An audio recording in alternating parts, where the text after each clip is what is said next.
So Najee Harris, number 2. So Chris Carter talked about this actually on some of his locked on stuff. Najee Harris sees different defenses to what Jaylen Warren does. Like Matt Milano was on Najee Harris straight up everything he was doing. Matt Milano is one of the best 4-3 linebackers in this league. Like one of the best. The Bills had one of the best defenses over the last couple of years.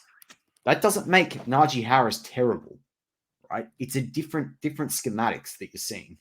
The other thing about Warren, if Warren had to play every single down, Warren ain't running for that. Now, I love the pace Warren showed, but Warren scored the touchdown because the safety, Chris Carter talked about, I don't want to claim what he said, where that safety underestimated Warren's speed. He did do that, but Warren had a very, if you actually look at the running lane that he took, he went way to the outside and then he cut in at the last bit in a way that I don't think the safety expected him to do it.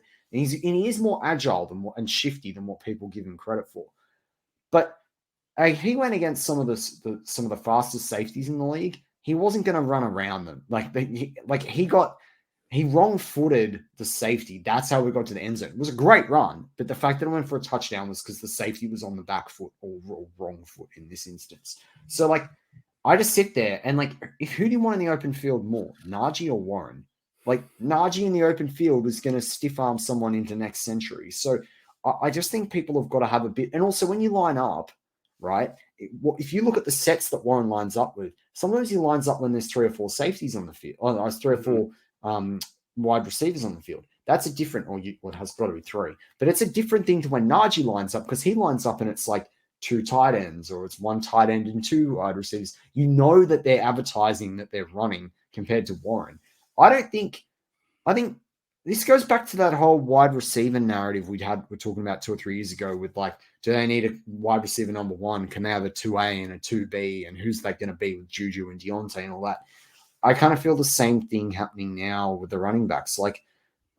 Najee is probably, whether he's a 1A, people can debate that. Maybe he's a 1B, but maybe Warren's a 2A. And maybe they're closer to each other in what they produce, but they do different things. And I think people expecting them just to swap around, that's actually quite ludicrous.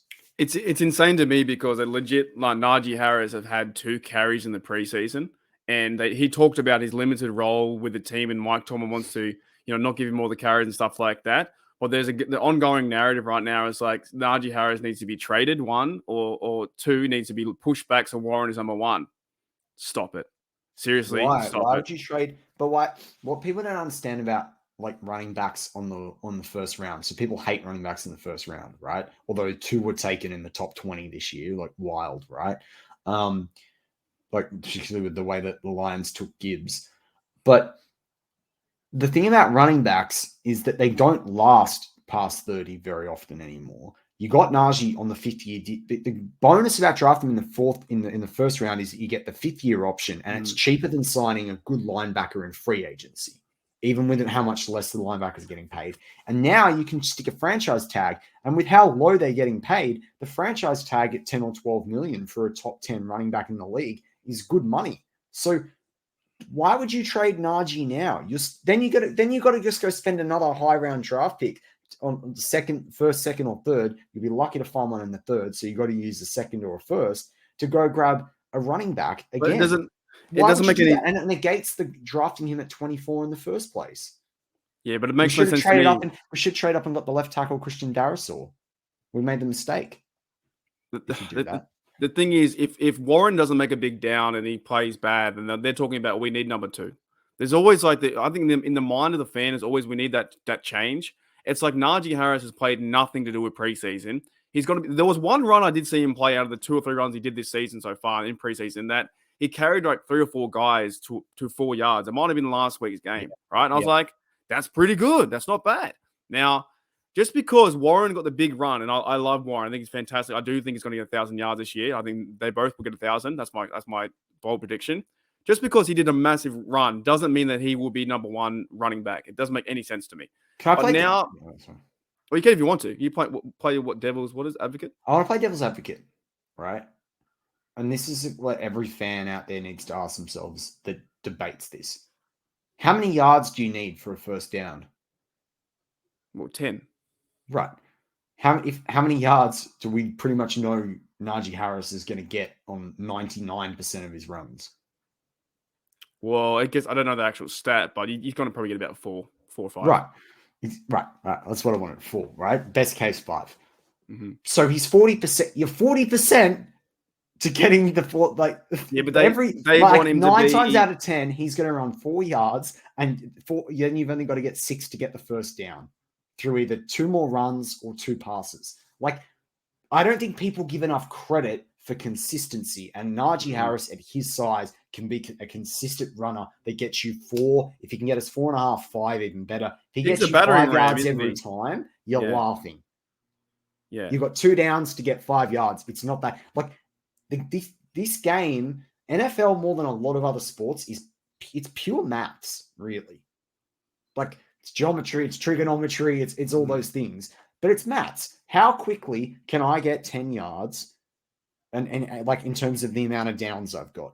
And that's where someone like Najee Harris is consistent. Warren, in what he does well, he needs holes to open up because he is a bit of that smaller guy. That doesn't happen every time if someone misses a blocking assignment or there's just the read the defensive scheme wrong. And then Warren's stuffed in the backfield. Now, Najee Harris does that when he dances around. But if you run Najee Harris between the center and the guard or either side, and sometimes when you set it up right and you've got a tight end coming in and blocking too, or a fullback blocking, you run in between the guard and the tackle. He is going to get you 4 to 5 yards 9 times out of 10, and that is going to give you a good offense that hums. I don't understand what the problem is with that. This is the crazy. I think the crazy narrative this week is that Najee should be number 2. I just don't get it either. I don't understand it, because you're right. He makes the hard. He's a battering ram. He does the hard yards. He's always carrying people beyond the line. Yes, he hasn't got the biggest average. I think his average might be like 3.3 or 6, something like that for his career. But he still gets 1,000 yards every season, and he's like he said, he's facing different guys in the box as well. He's facing different defensive schemes too. And also, I think, like, in preseason, why are we judging Najee to have a lesser role based off dead set, like 10% playing? Like, he's done about 5 snaps. It's like the whole, remember Big Ben said about Lamar, that people don't sit there worrying about Lamar running. Like, they won't worry about him throwing. They worry about him running, right? It's like Najee and Warren. The defense of the opposition has to game plan for Najee Harris more at least than they have to game plan for Warren. And when they got to do that, they got to bring a big ass guy that can come and make a tackle. Their biggest safety or their biggest linebacker, he's got to be in the box. You know what that does? That frees up Freiermuth and now Darnell Washington to go down the center of the field. That opens up the center of the field for Kenny Pickett. That's what we saw on the weekend, like with the touchdown. So I don't understand why people need to keep criticizing. Not every player, it's about one run that they do or their statistical output. It's what is the impact of that player on the field do for the defense? That's why the Steelers are scoring points when, to all the fans out there that are criticizing this, when Robinson, Deontay, and Pickens are there. Pickens is getting the ball because they're shit scared of Deontay getting the ball, and now they got to worry about Robinson. So now they're worried about Pickens. That's why A-Rob was able to get a couple of passes this week. Like, people got to, you got to look more than just the stat sheet. You can't watch the stat sheet and read the box score and go, I know what's happening on the field. That's not how it works. The thing is, I think because Najee hasn't been successful, and I'm in Najee camp, I think he's going to be really good this year for what his role is going to be in the team. Yeah. And because he hasn't made the big plays this offseason, they're like, oh, he should be number 2. And that makes zero sense to me. Because you just said that then, if you're not bringing the guys down in the box and you let Najee into the second phase play behind the line of scrimmage, he's running over safeties. He's that big of a man. We saw that in the Carolina game. He gave that guy the stiff arm to the end zone, mate. You can't stop him. So they're trying to stop him at the line of attack. That's what they're doing. At least with Warren, they can try and stop him in the middle part there too. So I think it's stupid. I think the whole idea that the fact also they would never have invested.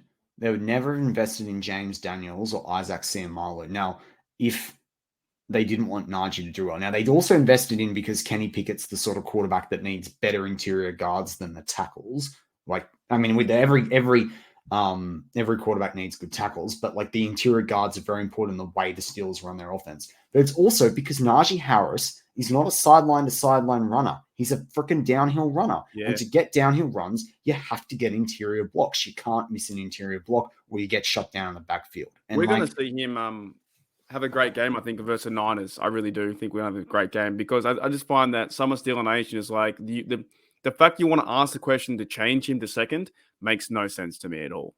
Like none. Like absolutely none. I think it's good to have 1 and 2.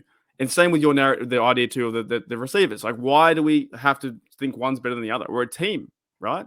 And Najee's doing the hard yards. He's taking on the biggest offenders for the first and second downs to set up those bigger plays later. A lot of people don't realize this. Deontay could end up with, we hope he ends up with 1,000. He could have 800. Pickens could have 800. A-Rob could have 600 or 700. And Freemuth could have 600. And Kenny Pickett throws for almost 4,000 yards because he's thrown to all 4 of them, a best part of 1,000 yards, but he hasn't hit over 1,000 yards. And people will sit there at the end of this season and say, oh, no Steelers wide receiver or receiver, if you count the tight ends, had 1,000 yards. And the Steelers all have gone to the AFC Championship game, and Kenny Pickett's thrown for 4,500 yards, right? Like, people come up with these stupid narratives. Like, I don't get it. It's a preseason game. Yeah, 100%, man. Yeah, that was the most. That was the. I guess we're doing winners and losers. That was to me. There's a loser take. It's a loser take. To say that Najee Harris should be number 2 makes absolutely no sense to me. Warren is good for that role. Undrafted guy, second year. Najee Harris, first rounder, doing all the hard yards, 1-2 punch. That's good to me. Everything else, I think, is a loser take. To be very honest, and I think you're right. A lot of the Pittsburgh Steelers media was even bringing it up and saying, well, could this happen? It's like, no, dude, no, it's not going to happen. I get wanting to create clicks. I get wanting to interest people, but it's just not happening. Doesn't make sense to me. It doesn't make sense at all. It's like Najee is a guy. Najee's going to – he'll probably get 80 yards versus the Niners and a 3.7 average or something like that. Oh, he didn't get a TD, but he got 80 yards and he said – It's like what you said. It's a team, right? Yeah. Like, also, think of people – I missed saying something before. They're different sizes in running back, right? How does someone think a defense is going to go? Not just bring people in the box. How do you think you're going to go how do you think Warren would go if Najee wasn't battering the crap out of the defense so that they get softened up like marshmallows for Warren to run through that?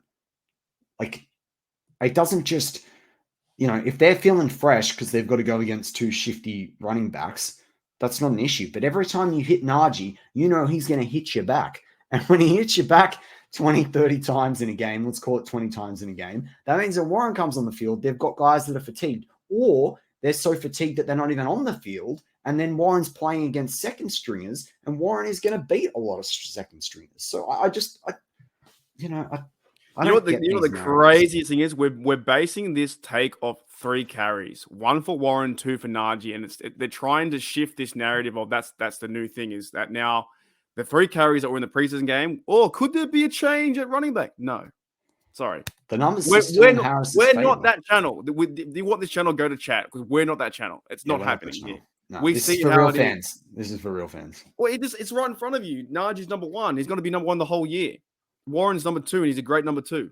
McFarland's trying to be number 3. That's it. It's not sexy, but that's it.